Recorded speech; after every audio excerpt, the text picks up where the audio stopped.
Bem, a Inconfidência Mineira, ou Conjuração Mineira, foi um dos mais importantes movimentos sociais do Brasil. Essa luta ela significou a luta do povo brasileiro contra a opressão do governo português, lá no período colonial. É importante para a gente lembrar que somos historiadores, e no final do século XVIII o Brasil ainda era colônia de Portugal, mas sofria com abusos políticos, cobranças de atos, impostos e taxas elevadas.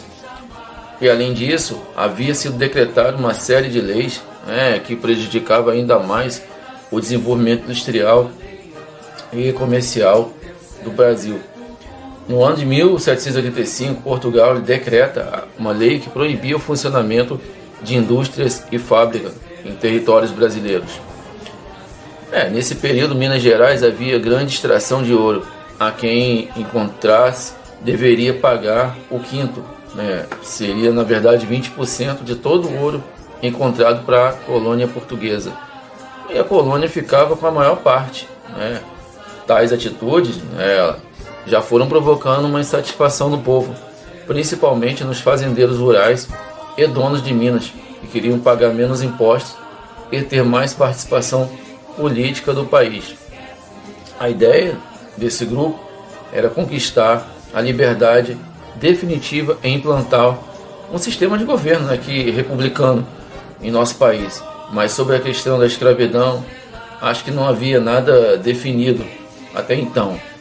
A população ela vivia na pobreza havia muito tempo. Essa situação já se agravava com o declínio da exploração do ouro. O clima de tensão e revolta ele tomou conta das minas de ouro quando o governador da capitania, Visconde de Barbacena, anuncia que haveria uma nova derrama para a cobrança forçada dos impostos atrasados. A rebelião de conspiração contra as autoridades de governantes era estabelecida por líderes intelectuais desse movimento. Na verdade, eles muito conheciam os aspectos do pensamento de filósofos iluministas europeus e nas ideias que impulsionaram a independência dos Estados Unidos e a Revolução Francesa. Entre aí os principais inconfidentes que estavam Cláudio Manuel da Costa, minerador e poeta, formado em Coimbra, Inácio de Alvarenga Peixoto, minerador e latifundiário, Antônio Gonzaga Toledo e Melo, padre e minerador, Abril Vieira e Oliveira Lopes, um dos coronéis, e um dos poucos a participar foi Joaquim José da Silva Xavier, ou vulgo Tiradentes.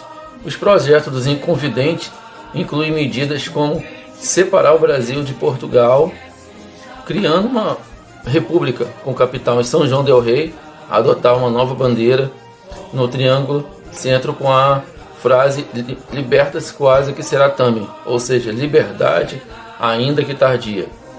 Poderia se criar uma universidade em Vila Rica, uma vez que se preocupava com a educação de nível superior, criado o serviço militar obrigatório. Na verdade, os Inconfidentes haviam marcado o dia do movimento para uma data em que a derrama seria executada. E desta forma poderiam contar com apoio de parte ou da população que estaria insatisfeita com essas altas taxas de imposto. Bom, o plano tinha tudo para dar certo, mas havia um X9 no meio dentre eles. E foi o coronel Joaquim Silvério dos Reis, delatou o movimento ao governo de Minas Gerais, em troca perdão das suas dívidas junto à fazenda. Silvério dos Reis ele estava envolvido com a conspiração e acho que ele devia somas de dinheiro à coroa portuguesa. Acabou que ele acaguetou o movimento organizado pelos Inconfidentes como uma forma de ter suas dívidas perdoadas. O relato de Silvério Reis deu todos os detalhes da estratégia da Inconfidência e permitiu que as autoridades coloniais planejassem a repressão contra os envolvidos. O Visconde de Barbacena ordenou a suspensão da derrama e deu início às prisões e interrogatórios. Tiradentes foi preso no Rio de Janeiro em maio de 1789. Sua morte, utilizada como exemplo de intimidação, e ocorreu porque Tiradentes era o grande propagandista do movimento. Na verdade, quando foi preso, estava em viagem para divulgar a conspiração que estava sendo organizada. Tiradentes acabou sendo enforcado no dia 21 de abril de 1792, lá no Rio de Janeiro, sendo esquartejado e suas partes do seu corpo foram espalhadas pelas estradas que ligavam o Rio de Janeiro a Minas Gerais colonial. E seu idealizador acabou um dos poucos que se deram mal nessa história toda, apesar que Silvério dos Reis caguetou o movimento. Poderia ter dado certo? Poderia. Enfim, a gente nunca sabe, mas espero que tenha gostado. Até a próxima.